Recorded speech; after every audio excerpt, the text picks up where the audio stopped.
నువ్వు బ్రతికినంత కాలం నీ నోటితో వాళ్ళకి నువ్వే కన్న కూతురివి అన్న విషయం చెప్పకూడదు. మా మాటకి కట్టుబడి మాకు మాటిచ్చి డబ్బు తీసుకొని ఆవిడ్ని బ్రతికించుకుంటావా, లేదా నీ కన్న తల్లిని చేరుకోవడం కోసం ఆవిడ్ని చంపేసుకుంటావా? మీకు మాట ఇస్తున్నాను, నా అంతటా నేనుగా మా అమ్మకు కానీ మా నాన్నకు కానీ మా తాతయ్యకి కానీ ఎవ్వరికి నేనే వాళ్ళ కూతురు అనే విషయం ఎప్పటికీ చెప్పను. ఆవిడ కూడా ఒక బిడ్డని కన్నా తల్లి. బిడ్డని కందా? ఎక్కడుందా బిడ్డ? మేడం, నా బిడ్డ గురించి మాట్లాడొద్దు ప్లీజ్.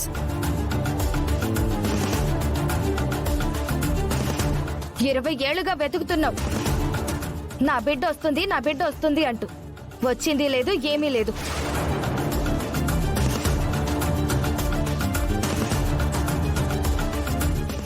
రావడానికి ఉందో లేదో ఎవరికి తెలుసు.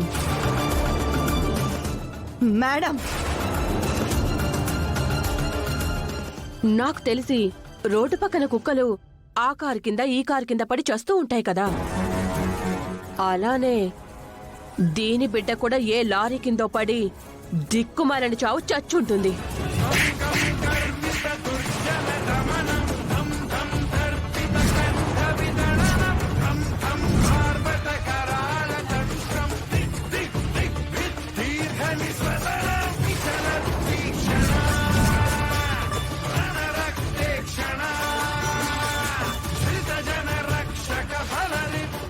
నన్నేమైనా అనండి, పడతాను. నా బిడ్డ గురించి ఇంకొక మాట తప్పుగా మాట్లాడినా దేవుణ్ణి కూడా క్షమించను.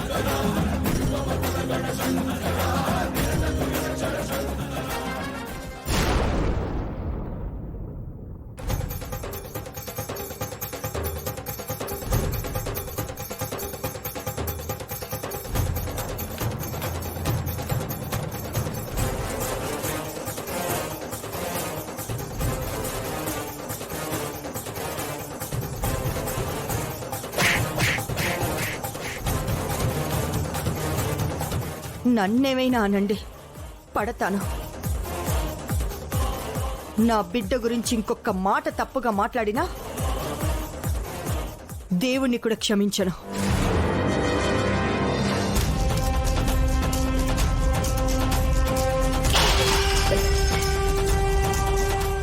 ఆ గుండమ్మ నన్ను కొడుతుందా? నన్నే కొడుతుందా? అది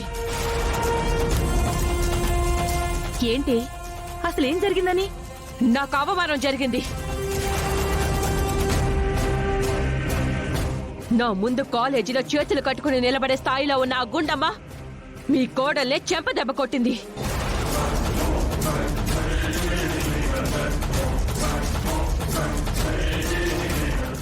మమ్మీ, కాలేజీలో గొడవ అయిందంట. డోనా ఫోన్ చేసి చెప్పింది. అవును బాబుగారు. అసలు గుండమ్మ గారు నీ మీద ఎందుకు చేయి చేసుకున్నారు మమ్మీ? ఒళ్ళు కొవ్వెక్కి కొట్టుకుంటుందిరా, అందుకే కొట్టింది. మా అమ్మ కొట్టింది కొట్టింది అంటున్నారు, అసలు ఏం జరిగిందో చెప్పరా? ఏంటే చెప్పేది? ఆ చూసావురా, ఇంత జరిగినా ఇప్పుడు కూడా ఆ గుండమ్మనే వెనకేసుకొస్తోంది. ముందు నాతో గొడవ పడింది, నన్ను కొట్టింది. నా కోడల్ని ఎందుకు కొడుతున్నావు అని ఆంటీ అడగడానికి వస్తే ఈవిడ్ని కూడా కొట్టింది. పక్కనే ఉంది, చూసొక్క మాట కూడా అనలేదు. మాటి మాటికి నేను మీకు కాబోయే కోడల్ని, మీరు నాకు కాబోయే అత్తగారు అంటుంది. కోడలే అనుకుంటే కాళ్ల ముందు అత్తగారికి ఇంత అవమానం జరుగుతుంటే అలా చూస్తూ నిలబడుతుందా? దానికి సపోర్ట్ చేస్తుందా? ఇలాంటి దాన్ని నేను కోడలుగా చేసుకోవాలా? ఏంటి పల్లవి? ఒరే, కారణం లేకుండా ఎవరైనా ఎవరి మీదైనా ఎందుకు చేయి చేసుకుంటారు? నువ్వు మాట్లాడుకు నానమ్మా.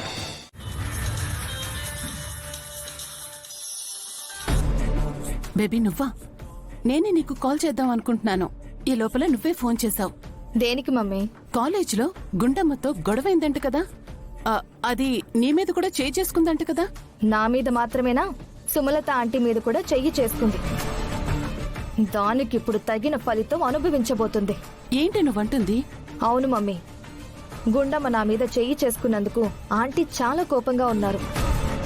ఆ విషయం తెలిసి చరణ్ కూడా చాలా సీరియస్ అయ్యాడు. ఆంటీకి సపోర్టుగా మాట్లాడాడు. ఎవరికి ఎంత సపోర్ట్గా మాట్లాడితే ఏంటి?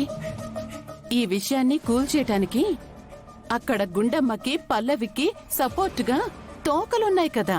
ఆంటీ విషయంలో గుండమ్మ చేసింది తప్పు అని చరణ్ ఎప్పుడైతే గట్టిగా మాట్లాడాడో ఆ తోకలన్నీ అప్పుడే తోకలు ముడిచాయి మమ్మీ. తనని కొట్టిన గుండమ్మ వచ్చి తనకి క్షమాపణలు చెప్తే కాని పల్లవికి చరణ్కి పెళ్లి చెయ్యను అని చెప్పి కరాఖండిగా చెప్పేసింది ఆంటీ. చరణ్ కూడా అదే పంతంతో ఉన్నాడు. నువ్వు చెప్పేది నిజమా? అవును మమ్మీ. అయితే గుండమ్మ వచ్చి సుమలతకి క్షమాపణ చెప్తేనే కాని ఈ పెళ్లి జరగదన్నమాట. జరగనే జరగదు. సరే సరే, నేను మళ్ళీ కాల్ చేస్తాను.